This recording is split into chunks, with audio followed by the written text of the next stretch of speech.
Donc bonjour à tous et bienvenue à ce numéro 8 de NetExplo. Alors quelques informations concernant des événements que nous avons initiés, que nous allons organiser dans les prochains jours et qui vont vraiment vous nourrir votre réflexion de prospective sur l'évolution digitale.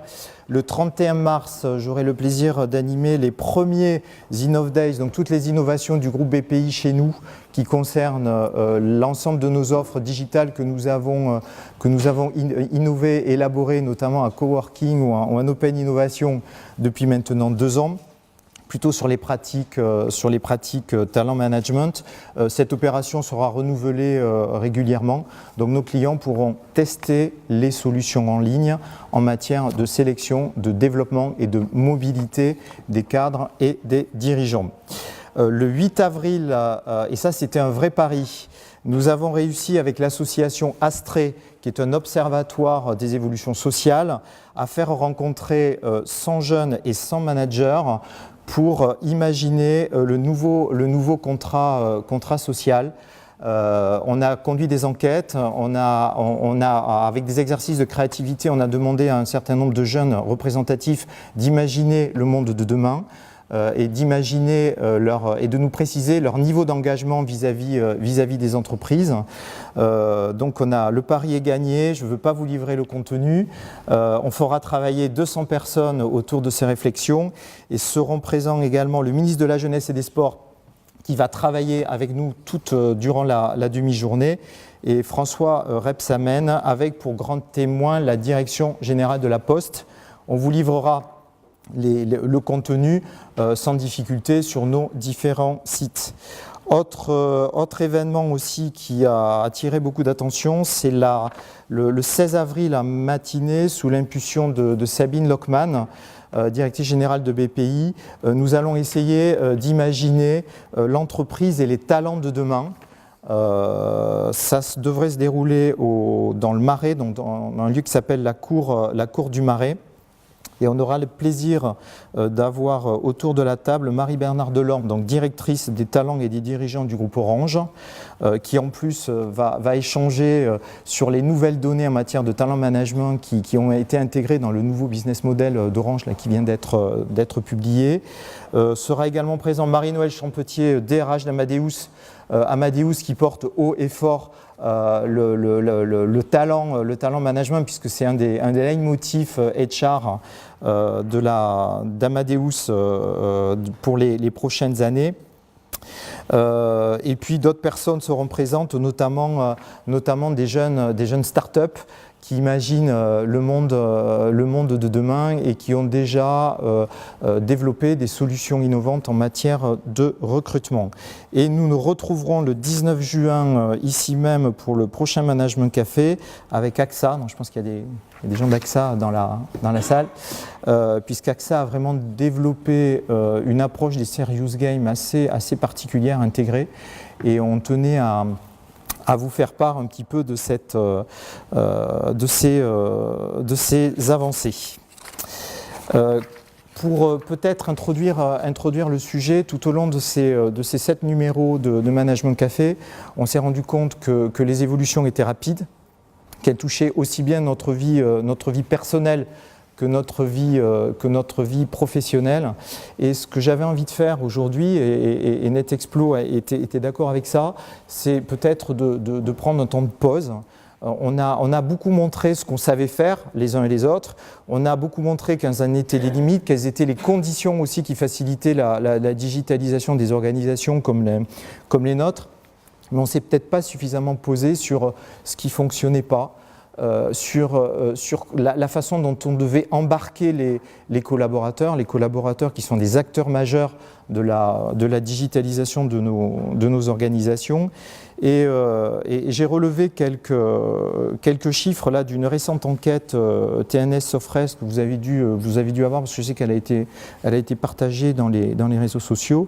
63% des salariés estiment que le digital va avoir un impact sur leur fonction. Donc c'est vrai que ça soulève un certain nombre d'inquiétudes. Donc ces inquiétudes, on les vit au niveau du cabinet, puisque notre cœur d'activité, c'est l'emploi et la mobilité.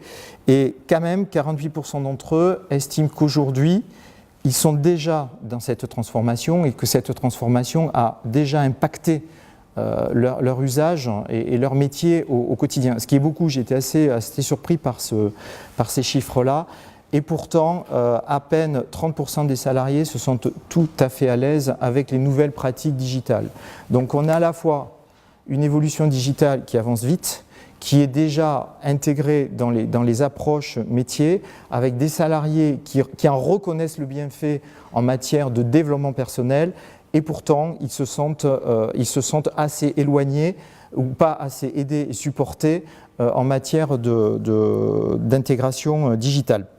Donc c'est pour ça qu'aujourd'hui, on a souhaité interviewer donc Xavier Terrasse, qui est directeur digital working de BNP Paribas. Je vous demande de l'applaudir. Merci Xavier. Et une nouveauté par rapport à ce que vous avez connu pour les fidèles du management café, je trouvais qu'on n'était peut-être pas assez confrontant et qu'on ne sollicitait pas forcément un grand témoin représentatif de la société civile ou du corps social. Et c'est pour ça que j'ai demandé à Pierre-Yves Bournazel, qui est conseiller de Paris, secrétaire national de l'UMP, chargé des grandes métropoles, d'être là, attentif, et de revenir vers nous à la fin de cette interview qui va durer à peu près 35-40 minutes pour nous faire part de son rapport d'étonnement. Merci Pierre-Yves d'être venu et sans hésitation. Merci beaucoup.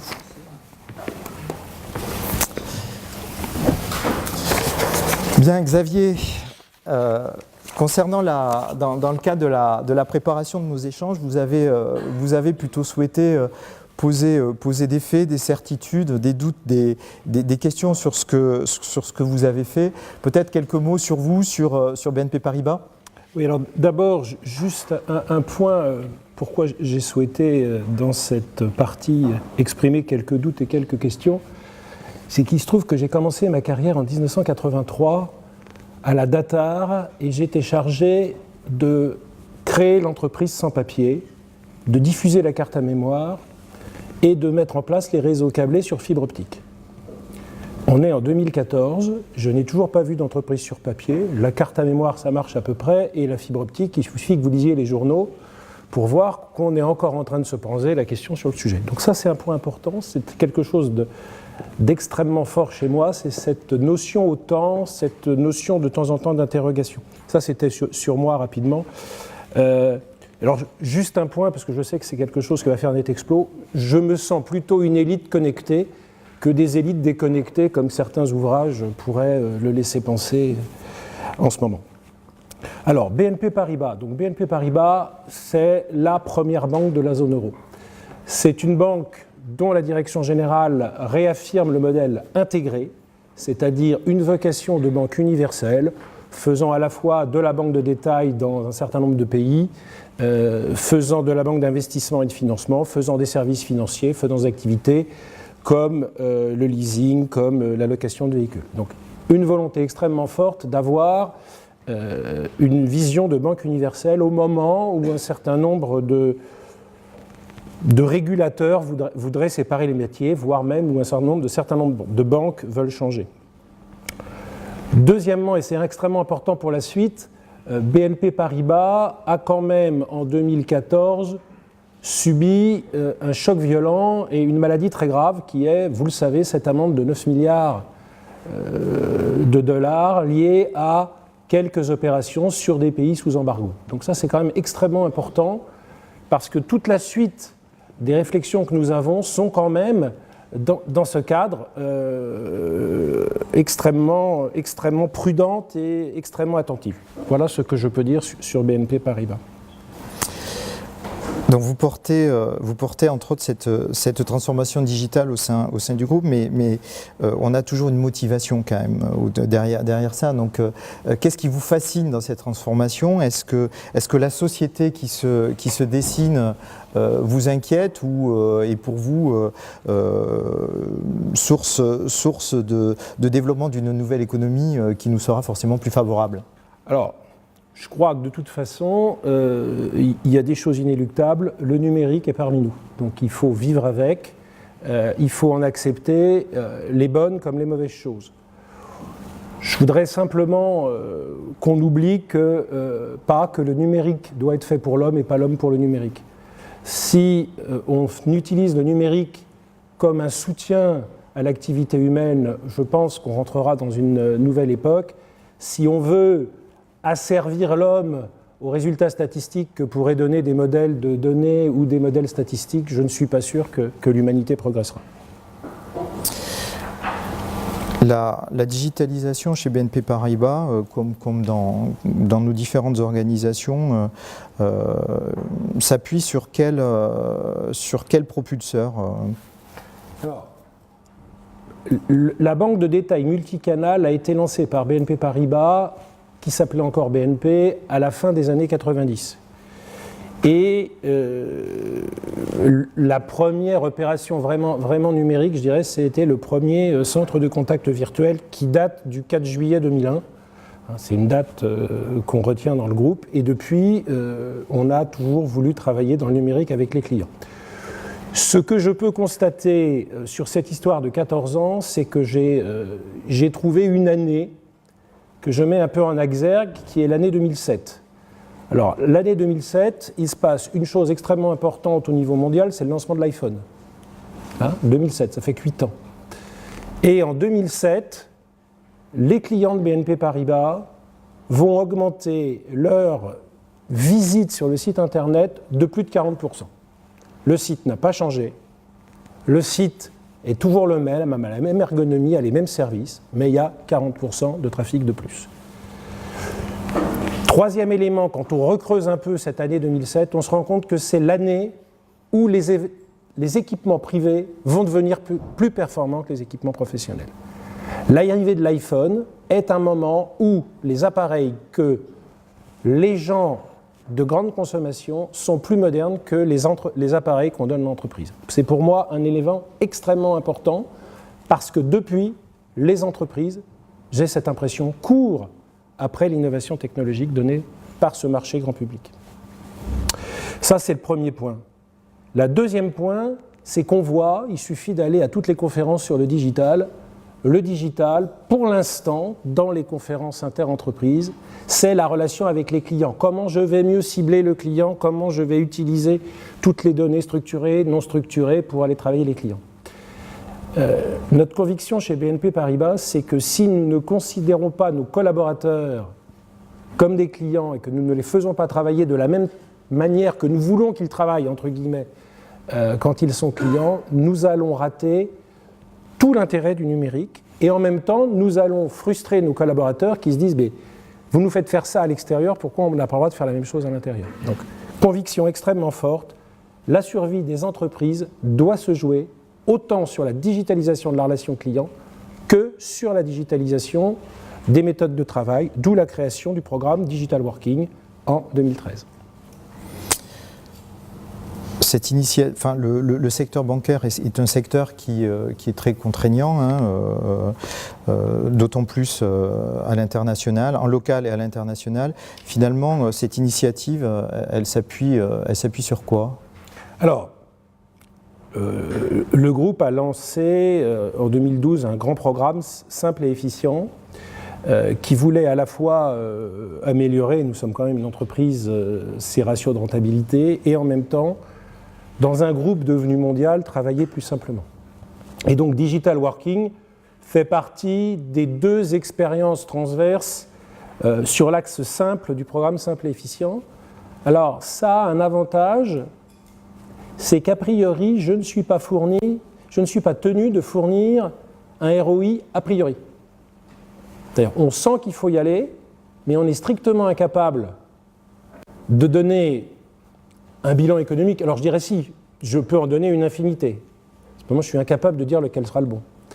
Dans la mesure où tous les 6 mois, il se passe quelque chose. On peut perdre un temps fou à vouloir homologuer un matériel que le grand fabricant à la pomme va décider de supprimer en 8 jours alors que vous avez mis 1 an dans les processus internes d'homologation à faire. Donc on voit bien qu'on est vraiment dans cette logique-là où on est incapable de donner a priori, alors des chiffres circulent, simplement je n'ai jamais vu d'études qui mesurent factuellement les résultats ou attendus ou annoncés. Donc autant se dire regardons les choses et voyons ce qui se passe. Donc ça, c'est un premier point. Alors, le deuxième point sur lequel je veux vraiment insister, parce que c'est qu'on nous a demandé de faire une démarche groupe. Alors c'est normal, me direz-vous, le digital c'est mondial. Très bien. Alors, le digital c'est mondial, on parle des GAFA, on parle des grandes de la Silicon Valley, sauf que quand vous vous appelez BNP Paribas et que vous êtes une banque, et que vous commencez à regarder toutes vos contraintes légales et réglementaires, et que vous êtes présent dans 180 pays, vous arrivez à quoi ? Vous arrivez à peu près à 70 régulateurs bancaires dans chacun des pays. Vous arrivez à une quarantaine de commissions nationales de l'informatique et des libertés qui ont chacun des volontés par rapport à ça. Et vous avez 180 lois bancaires. Alors, quelques exemples de la contrainte. Au moment où les modèles mondiaux de Google, d'Apple, d'Amazon sont vantés, nous avons le régulateur indonésien. Nous avons 9 salariés en Indonésie. Le régulateur indonésien exige d'avoir un serveur de messagerie dans son pays pour vérifier ce qui se passe. Nous avons la réglementation allemande qui interdit aux salariés allemands de mettre leur profil social dans un réseau collaboratif si ces données sociales ne sont pas hébergées en Allemagne.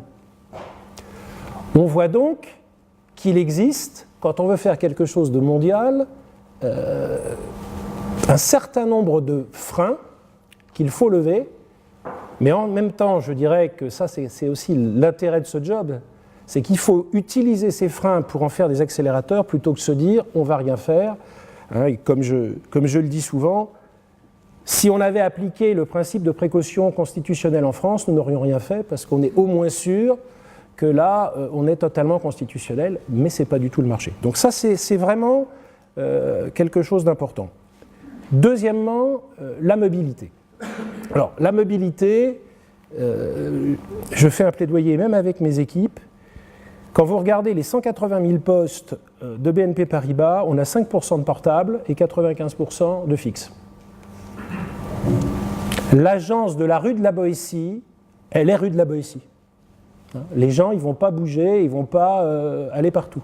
Les grandes usines de production, les salles de marché, ce n'est pas des usines mobiles. Et le digital, il a un petit peu tendance à faire croire à l'émergence de la nouvelle noblesse numérique, celle qui se balade avec ses iPhones, ses iPads, qui n'est jamais à son bureau, qui est toujours connecté, et le tiers-état du numérique qui travaille sur un poste de travail fixe, qui n'a pas l'impression qu'on s'occupe de lui, et qui va donc devenir quelque part un opposant au changement. Et donc ça, c'est aussi important, c'est tous les salariés de toutes les entreprises ne seront pas en permanence mobile, n'auront pas besoin d'un smartphone, n'auront pas besoin d'une tablette, ils auront besoin d'un outil de travail moderne, avec des ergonomies modernes, avec l'accès à de l'information, je dirais, universelle. Ça, c'est un point important. Et puis, troisième point, la culture. Je pense que la culture d'une entreprise va induire de façon extrêmement forte le changement que vous allez pouvoir faire. C'est-à-dire que nous, on a plutôt une culture, je dirais, d'obéissance, enfin, dans les pays d'origine latine qui sont les nôtres. C'est-à-dire qu'une fois que les décisions sont prises, l'armée prussienne se met en marche, pour reprendre une image, et donc c'est un véritable rouleau compresseur. Mais on voit que ce digital dans des entreprises comme ça, ou dans des start-up, ou dans des entreprises à haute culture, ça ne se met pas de la même façon. Donc ne pas bien faire l'analyse de son point de départ peut être quelque chose d'important sur la façon de conduire l'initiative. Donc vous avez évoqué l'univers start-up. Tous les grands groupes aujourd'hui collaborent, créent des écosystèmes d'échanges avec des start-up. Mais un groupe comme BNP Paribas, donc chargé de son histoire, de sa culture, est en train de vivre une transformation. On sait très bien que toutes ces transformations sont quand même lentes, nécessitent de la mobilisation, de la pédagogie, de l'explication. On va revenir dessus tout à l'heure. Et pourtant, la réalité économique fait que les attentes de résultats sont tout de suite. Donc comment vous arrivez à réguler à la fois l'exigence du marché, de ce marché qui est complexe aujourd'hui et qui veut aller vite sur des sujets extrêmement sensibles, et ce temps d'acculturation et de développement d'une nouvelle culture orientée entre autres digitale. Je crois que ça, c'est le sujet sur lequel toutes les entreprises auxquelles les entreprises sont confrontées. Enfin, je voudrais citer Bruno Mettling, le DRH d'Orange, dont le dernier bouquin sur le rapport au temps est extrêmement important. Enfin, je veux dire, quand toutes les entreprises du CAC 40 sont soumises à des résultats trimestriels et qu'on regarde les choses de façon trimestrielle, alors qu'on est à peu près convaincu, le directeur général nous le disait encore, que la remise en état du système post-crise financière va prendre une demi-génération, c'est-à-dire 15 ans. 15 ans, ça fait 60 trimestres. Donc, comment on va pouvoir faire des transformations culturelles longtemps avec les résultats financiers? Ça, c'est vrai que c'est un sujet important. Surtout que nous, on est convaincus que transformer une entreprise comme la nôtre,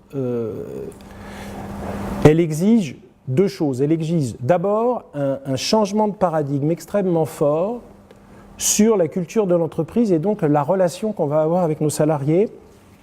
Et la deuxième, c'est deux mots forts dans la façon de travailler avec nos salariés. Alors le premier, c'est le changement de paradigme.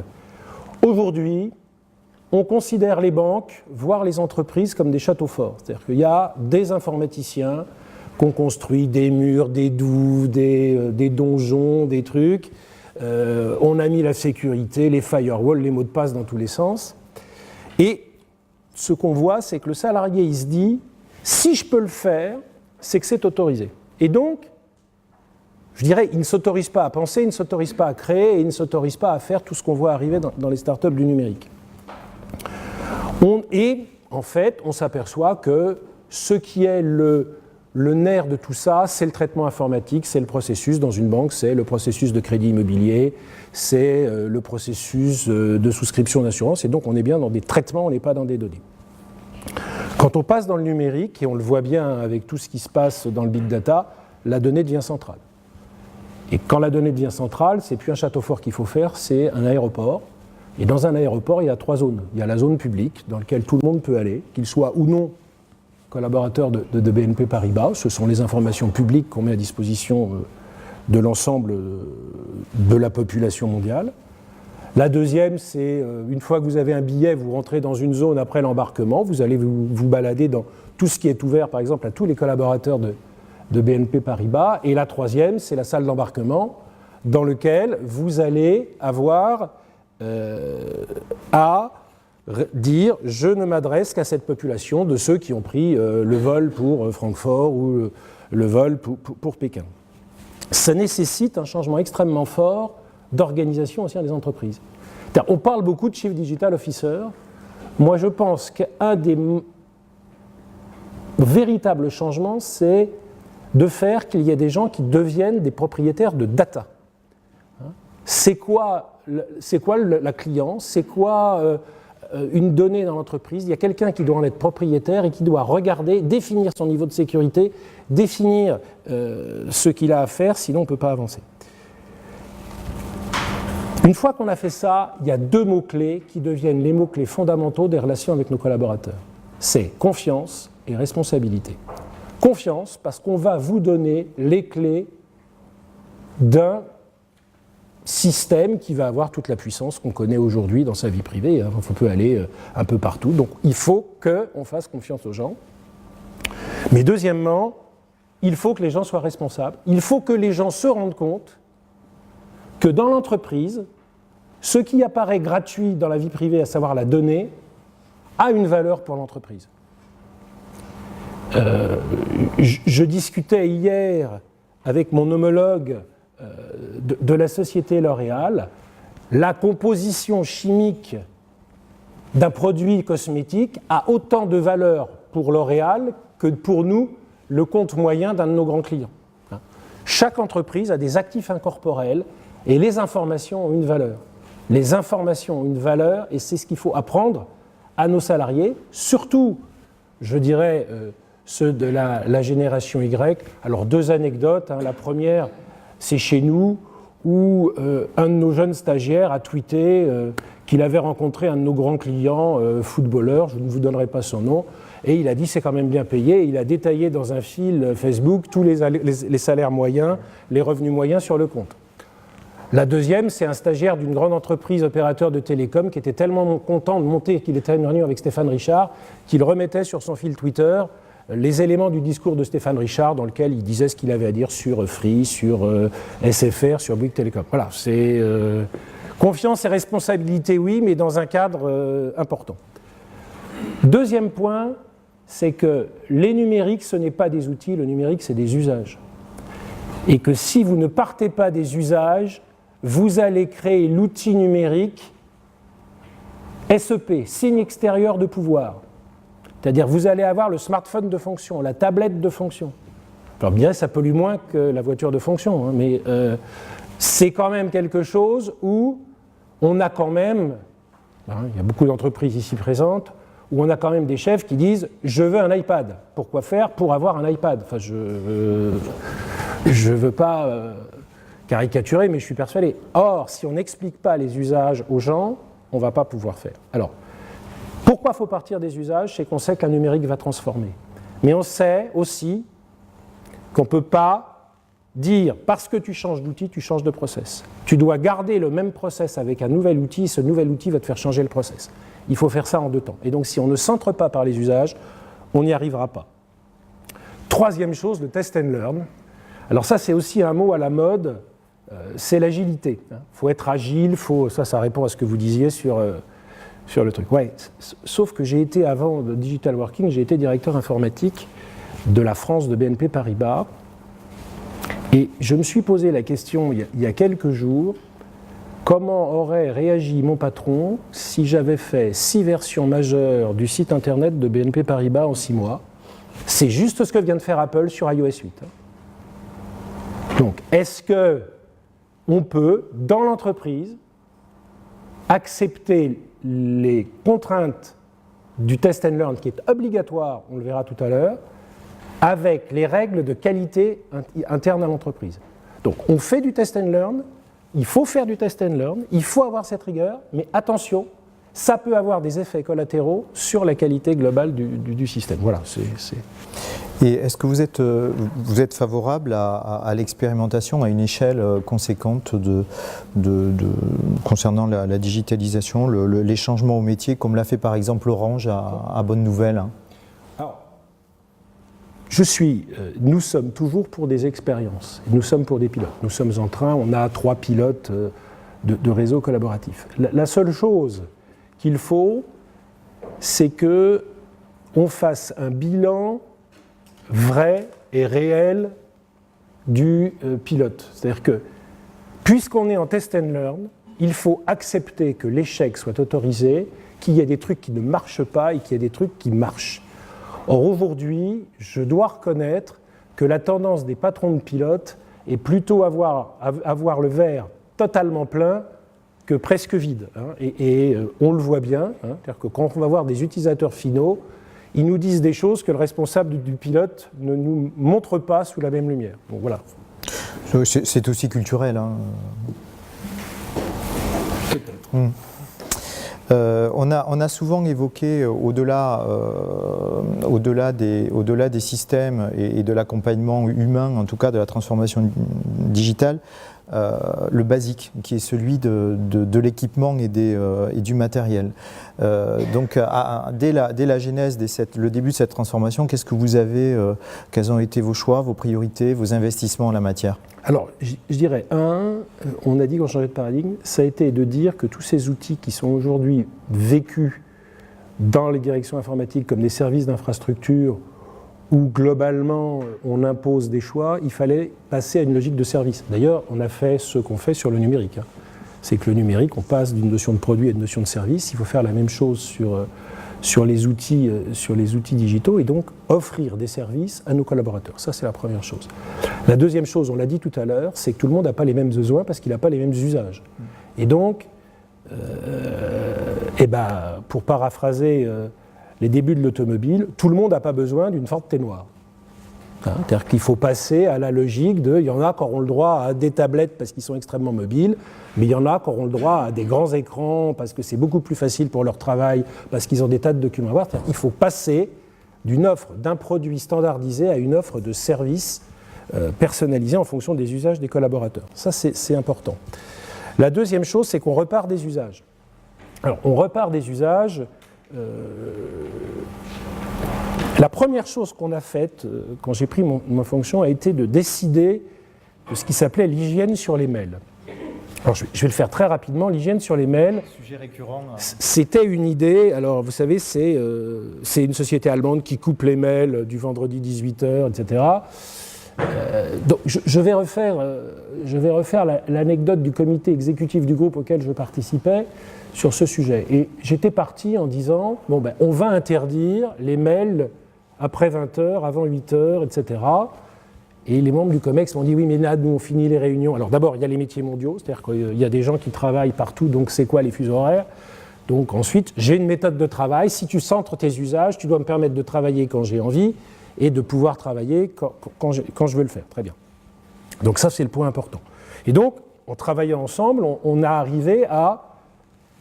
Le comité du groupe, exécutif du groupe, a dit « Vous n'êtes pas tenu de répondre à un email que vous recevez en dehors de vos heures normales de travail. » On veut dire, vous recevez un mail le vendredi soir à 22h, vous n'êtes pas tenu d'y répondre avant le lundi 8h. Et là, j'ai eu cette discussion extrêmement surprenante d'un des membres du comité exécutif qui dit « Si j'ai besoin de joindre quelqu'un de façon urgente, qu'est-ce que je fais ? » Eh bien, je lui ai répondu qu'il fallait qu'il téléphone et que le téléphone, ça marchait encore. Et on voit bien qu'à l'heure où tout le monde parle de relations omnicanales, il n'y a plus le multicanal, maintenant c'est l'omnicanal avec ses clients, on est dans une relation monocanale dans les entreprises qui est le mail. Il faut réutiliser dans les entreprises tous les moyens de communication. Alors en plus, nous on est une banque, donc je vous parlais tout à l'heure. Alors nous, il se trouve qu'on a une contrainte adorable, c'est qu'on doit stocker tous les mails pendant 30 ans. Bon, d'accord ? Donc vous imaginez, bonjour Thierry, je t'envoie ce document, je te souhaite un bon week-end, à lundi. Et vous m'envoyez en ayant... Alors, si vous ne faites pas déjà répondre à tous, hein, parce que ça c'est vraiment le truc, vous gardez la pièce jointe et ça repart, merci à toi à lundi, bon week-end, et je me l'envoie. Et donc, vous stockez la pièce jointe qui quelquefois fait 2-3 megs parce que c'est une prévente, vous allez la stocker 10 fois pendant 30 ans. Donc voilà, est-ce économique ? C'est simple, oui, mais est-ce efficient ? Je ne sais pas. Voilà, et donc c'est là-dessus qu'on est parti, c'est de se dire comment on va partir des usages, comment on va expliquer l'omnicanal à nos collaborateurs, comment on l'applique à nos clients, et on a mis au point des outils. Juste un petit point, et je m'arrête après sur ces outils, le BYOD. Il y a deux mots-clés dans le numérique, c'est Big Data et BYOD. Donc, BYOD. Alors, quand on est une banque, BYOD, quels sont les problèmes que ça pose ? Alors, d'abord, ça pose un problème pour ce que nous appelons nos populations réglementées, pour lesquelles nous devons toujours tout enregistrer. Pouvons-nous légalement apposer à quelqu'un qui apporte son téléphone un enregistrement sur tout ce qui se passe dans son téléphone ? Et deuxièmement, si cette personne est réglementée, comment pouvons-nous savoir qu'il est en train de faire quelque chose à titre privé et que donc nous n'avons pas à l'enregistrer ? Alors, nos amis belges ont testé ça parce qu'ils ont des problèmes d'avantages en nature avec la fiscalité belge, et avant, il fallait taper une étoile avant un téléphone privé. Au bout de 2 ans, il n'y a plus d'étoiles. Donc, bon. Deuxième chose, la dernière jurisprudence, où on peut utiliser un SMS dans une enquête par rapport à ça. Est-ce qu'on aura le droit légalement de le faire dans un terminal qui ne nous appartient pas ? Voilà. C'est toutes ces questions juridiques qui commencent à se poser, et je vous rassure, je n'ai pas de réponse, mais voilà, comment on avance dans tout ça ? Et c'est vrai que ça fait partie des discussions que nous avons à l'intérieur de l'entreprise. Je suis plutôt quelqu'un qui consisterait à dire qu'il vaut mieux généraliser les téléphones corporate qu'on maîtrise, sur lesquels on a des droits clairs et précis, plutôt que de favoriser le BYOD. Ce à quoi on me dit, mais cher monsieur, vous êtes typiquement français, Parce qu'en Asie et en Amérique, c'est le contraire. Voilà. Au début et lors de nos premiers échanges, vous avez fait preuve de beaucoup d'humilité et surtout eu envie de dire aujourd'hui que vous n'avez pas forcément tout réussi, que vous avez encore des questions, des doutes. Donc qu'est-ce que vous avez mis en place? Qu'est-ce que vous avez réussi? Si vous deviez le refaire, vous referiez comment? Alors, la première chose qu'on a vue, c'est que, quoi qu'en disent les gens, ils ne sont pas, et le chiffre de 26% me va bien par rapport à ce que vous disiez tout à l'heure, les gens, ils ne sont pas forcément formés à un usage professionnel des outils informatiques. Je cite toujours cette anecdote. Apple a vendu, je pense, 1 milliard d'iPhone et d'iPad. Et comme on achète un iPhone, un iPad, on rentre dans un Apple Store, on ressort avec son appareil, on marche et bizarrement on l'utilise. Nous, on a distribué 10 000 iPhones, et ben, il faut 1h30 de formation à chacun des collaborateurs pour maîtriser l'iPhone. Donc, cherchez l'erreur, cherchez le pourquoi. Alors, j'ai une explication, c'est on est plutôt en Europe dans lequel l'entreprise doit former les outils A. Et d'autre part, on me dit, mais pas du tout, la génération Y, elle veut travailler, elle sait faire. Voilà, Donc on s'est planté. Enfin, on avait dit, ils sont tellement tous numériques, il n'y a aucun problème, la formation, la sensibilisation, ça ne sert à rien. Et on a visiblement sous-estimé les trucs et on a une demande au bout de 2 ans extrêmement forte. Donc ça, c'est je dirais, la chose qui, moi, m'a le plus surpris. C'est l'utilisation de ces appareils au premier niveau. Je vais le dire autrement. Moi, j'ai quand même aujourd'hui des gens qui veulent garder leur BlackBerry parce qu'ils ont peur de ne pas savoir utiliser le clavier de l'iPhone. Alors, j'ai eu aussi une demande, mais ça, c'est plutôt anecdotique. On m'a demandé d'aller voir Apple pour augmenter la taille des touches sur l'iPhone parce que les gens trouvaient que les touches étaient trop petites. Voilà, c'est des choses que vous ne prenez pas en compte quand vous commencez un programme. Voilà, ça je dirais, c'est le point important. Et la deuxième chose, c'est quand on fait ça sur un niveau international, c'est l'aspect culturel des pays est complètement différent. Et je dois reconnaître que dans des entreprises qui, comme les nôtres, sont organisées en ligne de métier, c'est-à-dire que le métier, il est mondial, ce qu'on voit aujourd'hui, après 2 ans, c'est que cette organisation, elle ne fonctionne pas, puisque par définition, le régulateur, il est local. Et donc, on est obligé, dans le digital, de réintroduire une notion d'organisation par pays, parce que les législations se font par pays. Et c'est aujourd'hui le sujet qui nous bloque le plus dans le déploiement, c'est comment coordonner des métiers localement. Je prends un exemple, New York. Notre banque de financement et d'investissement a décidé de faire un BYOD subventionné, parce que nous, quand on parle BYOD chez BNP Paribas, c'est gratuit. Le gars, il paye son abonnement, il paye son truc et c'est tout, nous on ne paye rien. Donc à New York, ils font un BYOD subventionné, c'est-à-dire qu'ils payent quelque chose. Les métiers à New York, ils n'ont pas décidé de la même politique. Donc il y a deux collègues qui sont dans la même tour à Manhattan qui n'ont pas les mêmes règles. On voit bien qu'il faut trouver une tendance ou un responsable national qui va décider pour tous les métiers. Voilà, c'est... Votre expérience a fait écho au niveau des professionnels de la formation. Donc vous savez que la fonction formation est aujourd'hui en totale mutation. On a une réforme qui bouleverse un petit peu les règles du jeu. On a les données du digital qui font que la fonction développe aujourd'hui des nouvelles méthodes pédagogiques. On a vu quelques exemples ici de solutions gamifiées, de MOOC. Il y a des plateformes qui sont en train de naître concernant la culturation digitale. Est-ce que vous avez utilisé ces dispositifs? Alors, là, on est rentré sur le sujet sécurité. On s'est associé avec le Serious Game du SIGREF sur la sécurité. Il est en train d'être implanté chez nous, parce que même un Serious Game sur la sécurité, il faut le mettre dans nos machines, c'est un petit peu compliqué. Alors, sur les MOOC, là, je vais reprendre mon côté sceptique.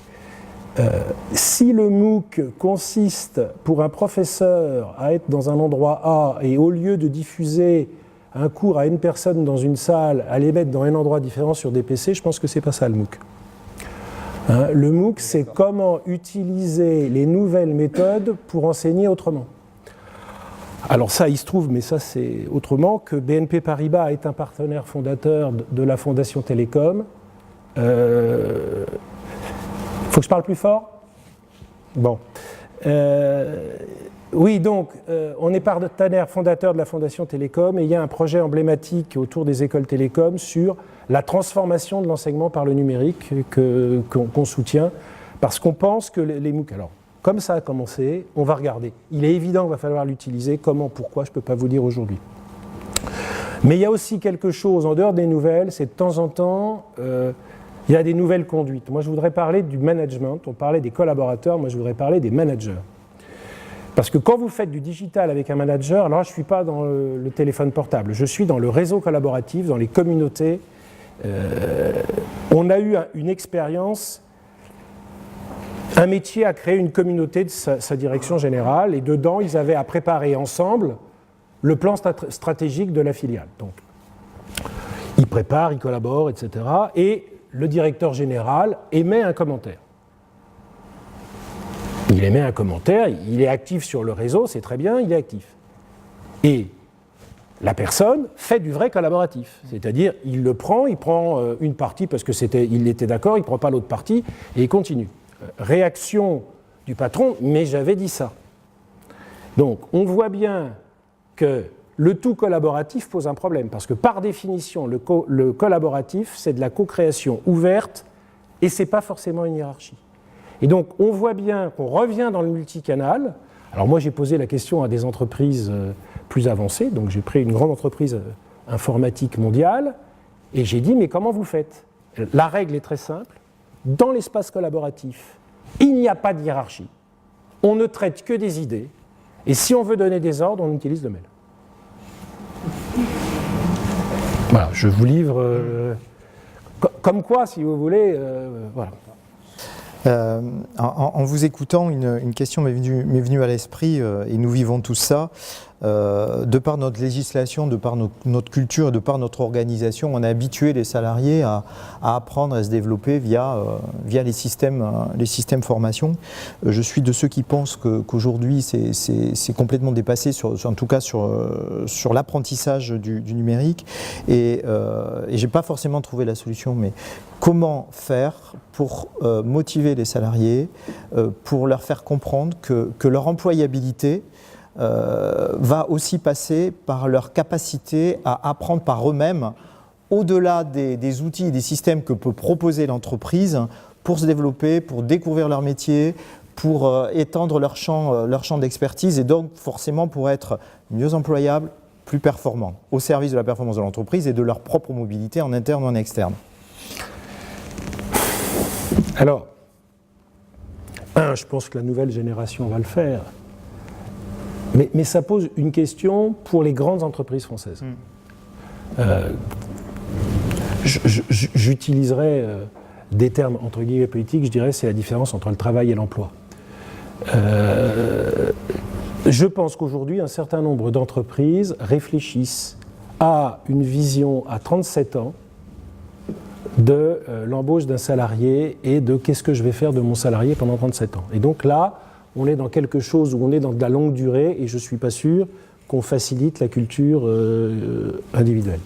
Ce qu'on voit dans l'étude de la génération Z qu'on a cofinancée, c'est que les gens, ils n'ont pas forcément envie de ça, ils ont envie de faire du travail pour une entreprise pendant une année, pour une autre entreprise, etc. Et donc, le sujet aussi, il n'est pas que financier, c'est comment, nous, grandes entreprises, on va pouvoir attirer des talents pendant un temps court, qu'ils soient à l'intérieur ou à l'extérieur. Et ça pose donc aujourd'hui, nous, notre question, c'est qu'est-ce qu'on peut autoriser à faire à nos sous-traitants dans nos bases collaboratives, à quelles données de l'entreprise ils ont accès. Et on voit bien que ça ramène à cette notion de sécurité et de propriété des données qui est extrêmement importante. Voilà. Je ne sais pas si j'ai complètement répondu à votre question. Mais... Et un autre point, on a en général pas de difficulté et on l'a vu à travers l'enquête, hein, les collaborateurs ont parfaitement conscience de ce qui va se passer et on voit leur intérêt. On a les directions générales, et c'était aussi un des éléments de l'enquête, ont bien intégré cette dimension de cette transformation, et tous les nouveaux business models et business plans qui sont en train de sortir intègrent totalement ce virage digital. Par contre, comment faire pour mobiliser le corps managérial intermédiaire, qui est en fait celui avec lequel on a le plus de difficultés, et ce sont eux qui accompagnent ces transformations, qui ont la relation avec les équipes opérationnelles, et à un moment donné on se retrouve dans un étau qui est compliqué à gérer sur des fonctions transverses comme l'innovation, comme le changement, comme la RH. Alors, je dirais aujourd'hui, on voit bien, nous, que le management dit intermédiaire, c'est le point crucial pour la réussite. Or, il se trouve que ce corps dit de management intermédiaire n'est pas celui qui est connu. Parce que vous avez la gestion des hauts potentiels qui est centralisée, vous avez des tas de populations qui sont suivies, je dirais, de façon individuelle. Le manager intermédiaire, ce n'est pas une donnée qui est forcément connue par toutes les ressources humaines. On voit bien que c'est quelque chose de clé. Et on voit bien que la première chose qui va arriver à ces managers, c'est que le management par la rétention d'informations est mort dans une société de l'information. Puisque je peux avoir plus d'informations à l'extérieur, voire à l'intérieur de l'entreprise, là-dessus. Et combien de fois, je veux dire, on voit des choses, on apprend des choses par l'extérieur qu'on n'a pas en intérieur. Donc c'est vrai que cette culture du management. Alors ensuite, c'est que quelquefois, ce management intermédiaire, il ne sait pas se positionner par rapport à tous les outils digitaux. Est-ce qu'il est l'expert d'un processus ou est-ce qu'il est un animateur d'équipe? Bon, ça c'est un autre sujet. Mais pour moi, il n'y a pas que le management, parce qu'il y a aussi quelque chose qui va bouger, c'est le rapport au lieu de travail. Parce que parler de digital sans parler de télétravail ou de flex office, c'est quand même... bon. Aujourd'hui, on a un souci en France, c'est que dans le contrat de travail, le lieu de travail est précisé. Et le changement de lieu de travail, il induit des choses dans le contrat de travail. Qu'est-ce que veut dire, dans un contrat de travail, la donnée de lieu de travail pour quelqu'un de mobile, pour quelqu'un qui pourrait travailler 1 ou 2 jours chez lui? Enfin voilà, c'est ces données-là qui sont aujourd'hui des choses que le management... Alors, je vais aller jusqu'au bout. Je suis manager, je fais un entretien d'objectifs avec quelqu'un. Il se trouve que ce quelqu'un devient un expert 4 étoiles reconnu et qui travaille pour l'ensemble du groupe. Comment vais-je pouvoir, dans son entretien individuel d'évaluation, alors d'abord, comment vais-je accepter de lui donner des objectifs, et ensuite, comment vais-je reconnaître que ce qu'il a fait est utile pour le groupe, même s'il ne m'est pas utile pour moi, manager de premier niveau. Voilà, c'est toutes ces questions qu'on se pose aujourd'hui. Oui, on est encore sur le questionnement, et c'est pour ça qu'on se retrouve aussi tous ensemble pour échanger et voir à travers nos expériences ce qui peut être préférable de réaliser ou pas. Peut-être quelques mots de conclusion concernant voilà, tous ces échanges où finalement le cœur du sujet, on a vu que ce sont la nécessité de se transformer par rapport à la réalité économique et par rapport aux contraintes, la réalité de disposer d'outils, en tout cas de systèmes d'information qui facilitent et qui soient accessibles et compréhensibles par les utilisateurs, et puis la problématique RH qui est pas nouvelle. Hein, on a vécu d'autres transformations ponctuelles ou générales ou économiques ou massives. Par contre, celle-là est un véritable virage. Donc, quelques mots peut-être pour conclure de cette partie-là. Alors, première chose, une conviction, c'est que dans les entreprises, on met cette transformation digitale soit à la com, soit à l'informatique, soit au RH. Je suis convaincu que c'est au RH qu'il faut le mettre, parce que c'est les RH qui vont porter l'ensemble de la transformation des relations entre les collaborateurs. La deuxième chose, c'est que je trouve, alors c'est en même temps passionnant, hein, je trouve qu'on est dans un domaine où on écrit beaucoup, mais on n'est pas sûr d'avoir des lois. C'est-à-dire que ça, c'est quelque chose d'important. Ça fait partie des domaines des sciences de gestion et des sciences du management sur lesquels on a quelques faits, on n'a pas encore de certitude. Et c'est très bien parce que, comme je l'ai dit tout à l'heure, je pense que chaque entreprise est particulière, que chaque marché est particulier, que chaque secteur, et que donc les enseignements sont relatifs. Deuxième chose, autre chose, il faut se dire qu'on part vers quelque chose dont on ne connaît pas la fin. Et ça, c'est quand même quelque chose qui, dans le monde déterministe qui est le nôtre, est extrêmement grave. C'est-à-dire que celui qui dit « voilà où je serai moi », tous mes collègues dans les entreprises qui disent « voilà où je serai dans 2 ans », je pense ou alors ils sont très forts, ou alors ils sont obligés de le faire dans un exercice de figure imposée à l'intérieur de l'entreprise. Mais je pense qu'il faut que les gens qui tiennent ma fonction, ils disent à leur patron « il faut y aller, je pense que ça ira comme ça, mais je ne sais pas ce qui va aller ». Je le dis de façon extrêmement humble. Je vous dis, la sortie d'iOS 8 a complètement perturbé la politique qu'on avait définie l'année dernière. On a dû tout redesigner. Si Windows 10 marche l'année prochaine, il faut tout redesigner les postes de travail de l'entreprise. Et donc ça, c'est aussi quelque chose d'important. C'est qu'on a des constantes de temps, de déploiement, d'innovation dans des entreprises qui sont, pour celles de notre taille, de 3 ans, alors que la sortie des innovations est sur un cycle de 6 mois. Et ça, c'est quelque chose de nouveau qui n'arrivait pas au moment où on a commencé. Il faut bien voir qu'aujourd'hui, dans les technologies que nous utilisons tous les jours, le cycle de vie est de 6 mois et qu'un déploiement dans un grand groupe est à 3 ans. Le monde est ouvert, c'est vrai, mais la sécurité et les actifs incorporels des entreprises, à mon avis, ça ne peut pas se brader. Et dernier point, c'est que dans un monde collaboratif, n'en déplaise à certains, il y aura toujours des décideurs et qu'il faut qu'on arrive à faire passer le collaboratif et le hiérarchique dans les nouveaux modèles de management des entreprises. Voilà les conclusions. Très bien, merci. On a évoqué quand même des problématiques autour de la sécurité, de la transformation des organisations, ce qui soulève quand même un certain nombre de questions sur l'évolution de notre société. Et je vais proposer à Pierre-Yves Bournazel de prendre ma place et peut-être de nous faire part dans un premier temps de son rapport d'étonnement suite à ce que vous venez d'écouter. Pierre-Yves. Bien, écoutez, moi je suis venu pour apprendre et comprendre, comme je le fais souvent, c'est-à-dire d'essayer de voir quels sont les métiers des uns et des autres, comment vous les vivez, quels sont les besoins, quels sont les manques, pour comprendre tout simplement la manière dont vous travaillez et comment, dans les semaines, dans les mois qui viennent, comprendre un peu les mutations qui sont les vôtres. Alors, plus fort. Plus haut et plus fort. Alors moi j'ai pris des notes puisque je découvre ce qui a été dit et je vais vous dire un peu ce que j'ai retenu.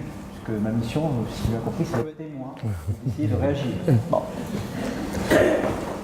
D'abord, il y a une chose qui m'a beaucoup intéressé et interpellé, qui est une vraie réflexion que je mène aussi, c'est la notion du temps.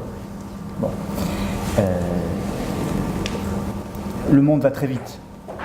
Depuis la révolution industrielle, l'accélération est exponentielle. On a vécu pendant des siècles sans trop évoluer en termes de progrès. Puis la révolution industrielle a fait prendre un temps d'avance à certains pays, comme la Grande-Bretagne et la France, d'autres sont restés plus en recul, et avaient pris beaucoup de retard et puis s'y ont mis. Et puis les années 50, 60, accélération d'un certain nombre de choses. De l'économie, et puis les années 80, l'informatique, et puis c'est exponentiel, c'est-à-dire qu'on ne sait même pas si dans quelques semaines, dans quelques mois, on aura en fait des moyens de travailler, de se déplacer, de se former qui ne seront pas complètement à l'opposé de ce qu'on a appris dans nos écoles de formation, dans nos écoles professionnelles.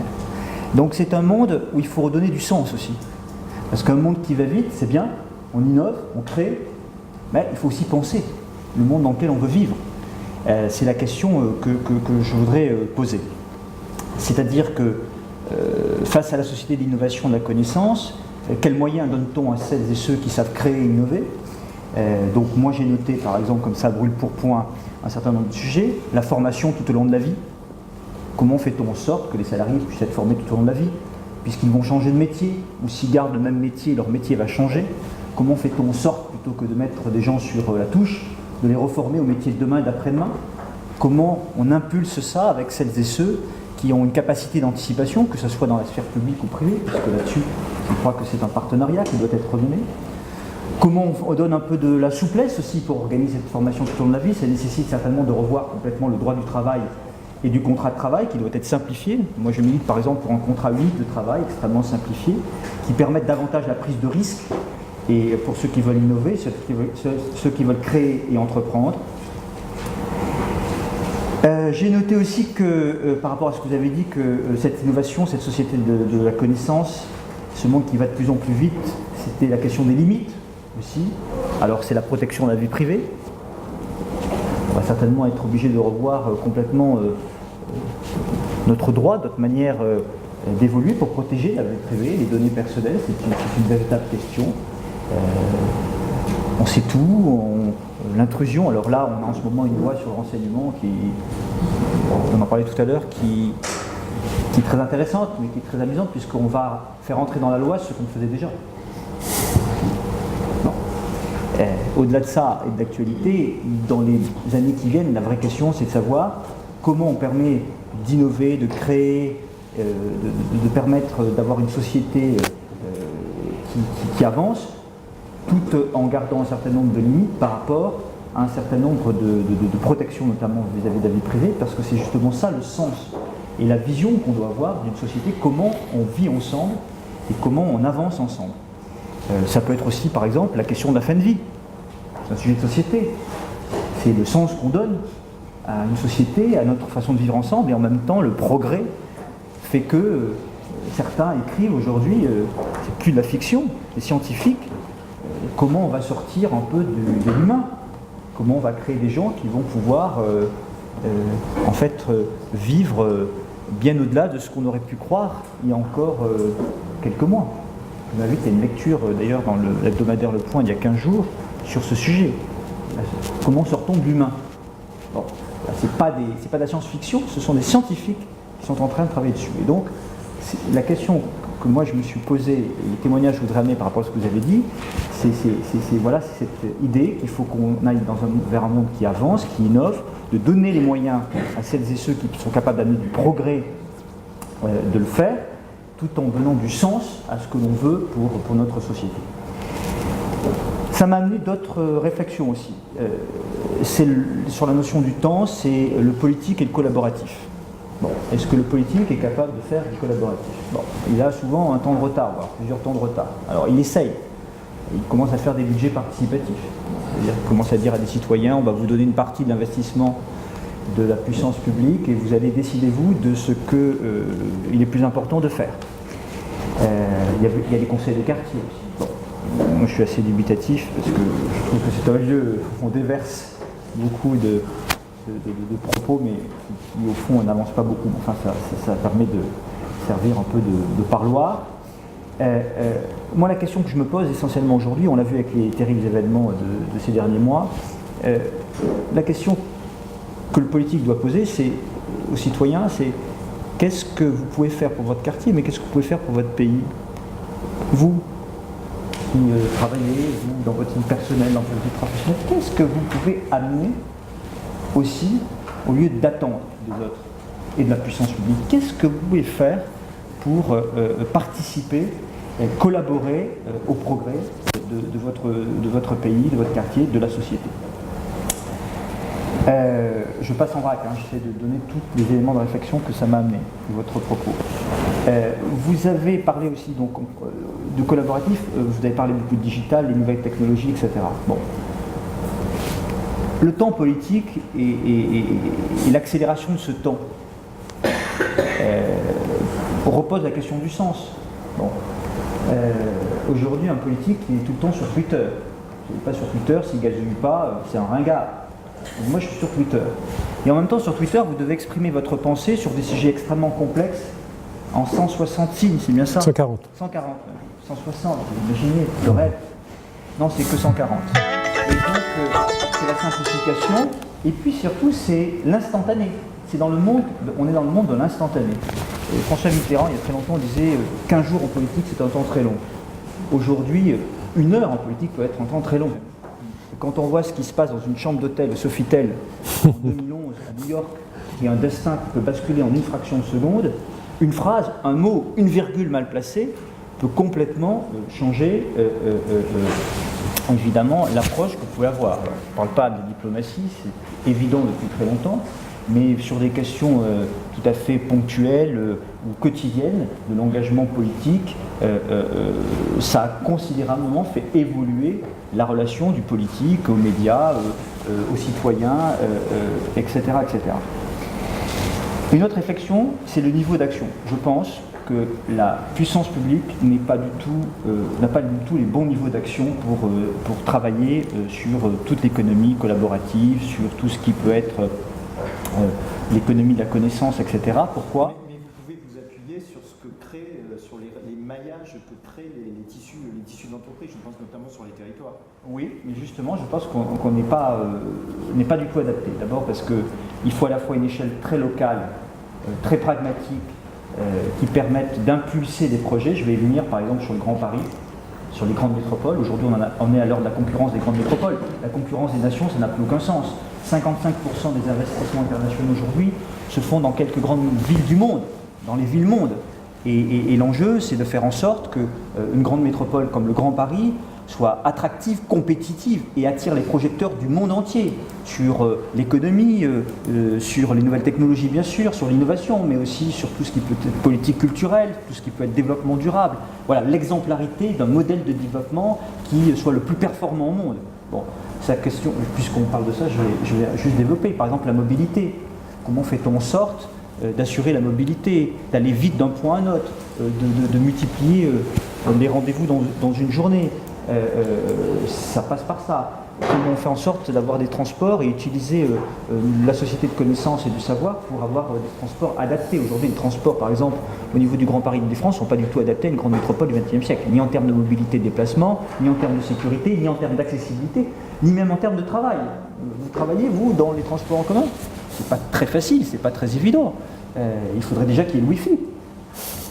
Bon. Donc, il y a quand même un certain nombre de questions d'adaptabilité de toutes les questions de puissance publique, comme on pourrait dans le Grand Paris imaginer qu'il faut rapprocher le lieu du travail du lieu d'habitation, donc ça passe aussi par cette question de la mobilité. C'est un sujet qu'on a évoqué au précédent Management Café avec les espaces de travail partagés. Et là, c'est vrai que les entreprises qui imaginent ces nouvelles organisations ont besoin quelque part de s'appuyer sur le corps politique pour favoriser l'accessibilité au transport, l'accessibilité à ces lieux-là et favoriser le bien-être au travail, puisque les collaborateurs vont passer moins de temps dans les transports et travailler plus proche de chez eux dans ces espaces. Donc là, vous avez un vrai rôle à jouer. Ce que je dis, c'est-à-dire raccourcir les temps de déplacement et en même temps, dans son temps de déplacement, de pouvoir en faire quelque chose de son temps de déplacement, qui soit un peu, au moins, un temps de travail si on le souhaite. On n'est pas obligé, enfin, on peut aussi le faire. Et comment renforcer ce travail de l'impulsion publique à l'échelle très locale avec les acteurs privés, notamment sur les nouveaux projets qui seront à mener, je pense notamment avec la couverture du périphérique, où il y a des projets qu'on peut mener pour faire décider de nouveaux quartiers, qui soient des exemples de développement et qui attirent les projecteurs internationaux, sur ce qu'on peut faire de meilleur. Et là, évidemment, sur l'innovation, sur les métiers de demain, d'après-demain, il y a des possibilités d'investir. Comment on travaille pour avoir des moyens à partir des nouvelles technologies, de savoir quand on a une voiture où c'est qu'il y a une place de libre. Voilà, il y a des entreprises qui travaillent sur ces sujets-là. Voilà, la puissance publique peut le mettre en place. Je veux trouver à partir de mon iPhone où me garer. Je vais dans tel quartier, j'ai rendez-vous, je veux me garer, où est la place de libre. Bon, j'ai rencontré il n'y a pas très longtemps des industriels de l'automobile qui m'expliquaient qu'ils ne savaient pas si... ils étaient incapables de dire dans combien d'années, mais ça va venir très vite. On va se poser dans sa voiture et on va dire à la voiture bon, ben là, je vais aller à tel endroit. Bon, il n'y aura plus de chauffeur. Bon, mais vous-même, vous ne serez plus votre propre chauffeur. Bon, c'est tout un monde qui change d'une manière tellement rapide que la puissance publique, là, a l'air complètement dépassée par les événements, et justement, elle doit se replacer au cœur de l'événement et essayer d'anticiper ces sujets-là et de favoriser l'innovation là où elle est utile et possible. Et le deuxième niveau, pardon, parce que la question m'a aidé même. Attention au temps. Je vais vite, mais oui, mais j'essaye de condenser, c'est pas facile de dire beaucoup de choses par rapport à ce que vous avez dit avec le peu de temps qui m'est imparti, donc je conclus. Il y a aussi l'échelle donc internationale. Vous avez parlé tout à l'heure de tous les contrôles, tous les problèmes de sécurité qui peuvent être engendrés, toutes les normes qui sont imposées. On voit bien que sur ces questions-là, ce dont vous avez parlé, l'échelle est internationale. L'échelle, elle est mondiale, elle est globale. Et aujourd'hui, les normes, les réponses, elles ne sont pas à la bonne échelle. Et là aussi, la puissance publique doit s'adapter. Pour moi, l'heure est à l'internationalisation et à la métropolisation. Et il faut qu'à la fois sur l'échelle locale et sur l'échelle globale, il y ait les réponses adaptées aux besoins de la société du XXIe siècle, une société qui s'est accélérée, qui a muté extrêmement vite et où la puissance publique a pris beaucoup de temps de retard par rapport à l'évolution du monde de l'entreprise et de la créativité. Voilà. Merci Pierre-Yves. Dernière question à Xavier, donc je vous laisse poser la dernière question pour conclure. Oui, je pense que vous l'avez dit, je pense que le numérique, c'est les vitesses d'entreprise et en même temps, c'est un besoin de politique. On a vu arriver pour certains secteurs des partenariats publics-privés. Est-ce que ce n'est pas une voie qu'on pourrait trouver sur le numérique ? Parce que quand je revois, on parle du numérique, enfin je veux dire, ça fait 30 ans qu'on fait des investissements, on n'a toujours pas le poids de la puissance publique. On voit que tout ça est marchandisable. Est-ce que les partenariats publics-privés ne pourraient pas être un moyen de réconcilier le privé, l'entreprise et le monde du politique par rapport au temps ? Si, je suis tout à fait d'accord, à condition d'avoir des vrais projets. Deux exemples. Moi j'ai porté en 2013 un projet avec des start-upers, des incubateurs sur une cité de l'innovation à la Porte de la Chapelle. Vous savez, la Porte de la Chapelle, c'est la porte d'entrée de Paris, hein, c'est Roissy. Donc, quand vous rentrez pour la première fois à Paris, que vous venez de Roissy, c'est Paris, Porte de la Chapelle. Un investisseur qui vient pour la première fois et qu'on lui dit que vous êtes à Paris, chauffeur taxi, il se dit ah bon c'est ça Paris, c'est les campements de Rome, c'est un endroit sinistre comme ça, c'est ça Paris. Non. Donc j'étais parti de l'idée qu'il fallait booster ce quartier populaire, l'embellir, et au lieu d'amener toujours du logement, il faut faire du logement, mais il faut d'abord construire à partir d'un projet économique. Et donc, il faut aller chercher des investisseurs sur les métiers de demain et d'après-demain qui étaient prêts à se regrouper sur une cité d'innovation, sur les métiers notamment de nanotechnologie. C'est pas mon métier, c'est leur métier. La puissance publique, elle n'est pas là pour décider de ce qu'est l'économie, elle est là pour faciliter celles et ceux qui savent créer et innover de pouvoir le faire, et de pouvoir le faire dans des zones faciles en termes de mobilité. C'est l'arrivée du tramway, c'est le prolongement de la ligne 12, c'est l'autoroute, c'est Roissy, etc. Donc c'est un lieu où doit se développer l'activité économique. Et ça, c'est un partenariat public-privé. Surtout que derrière, je parlais tout à l'heure, il y a l'idée de la couverture du périphérique, et ça peut être qu'un partenariat public-privé. Des intérêts à construire, des intérêts à agir et des intérêts à investir. Donc j'y suis très favorable. Et le deuxième point, je suis toujours très long, mais je finis là-dessus, qui me tient à cœur, c'est que je pense que le problème de la puissance publique, c'est la prise de décision. C'est l'administration qui, au niveau, je suis élu à la région Île-de-France et à la ville de Paris. Et j'ai travaillé dans des cabinets ministériels, donc j'ai vu aussi au niveau de l'État. C'est l'administration qui prépare les décisions. Le politique le fait voter avec l'administration tout autour, et c'est l'administration qui évalue et suit la prise de décision. Elle est en amont, elle est pendant et elle est en aval. Mais c'est très bien, elle a son rôle à jouer. Moi je pense qu'un maire manager, ou qu'un premier ministre manager, si on prend un échelon national, doit pouvoir travailler avec le monde économique. Et donc, j'ai vu ça avec le maire de New York, c'est pas du tout la même façon de prendre des décisions. C'est-à-dire qu'à un moment donné, lorsque vous allez prendre une décision sur la mobilité, sur les transports, sur le logement, vous allez demander aux acteurs économiques, à celles et ceux qui sont en train de travailler, qui sont en train dans le collaboratif, dans l'innovation, etc., dans les nouvelles technologies, est-ce que cette prise de décision va être efficace et utile? Est-ce que vous avez déjà l'impact? Est-ce que ça va apporter quelque chose? C'est ça le partenariat public-privé, c'est déjà prendre les bonnes décisions, on l'a dit tout à l'heure, aux bonnes échelles, et prendre les bonnes décisions en anticipant en amont les impacts que ça peut avoir sur l'économie réelle, sur le monde réel. Et pour ça, il faut qu'il y ait une collaboration en amont de la prise de décision entre le public et le privé. Or, aujourd'hui, que ce soit au niveau de l'État, au niveau d'un conseil régional ou au niveau d'une ville comme Paris, c'est la puissance publique elle seule, et donc l'administration, qui prépare, décide et s'auto-évalue. Et ça, c'est un monde qui est dépassé. Merci. Et pour conclure, donc, nos organisations avec la révolution digitale ont plus tendance à se fluidifier. Donc ça, c'est un terme cher à NetExplo, les organisations fluides.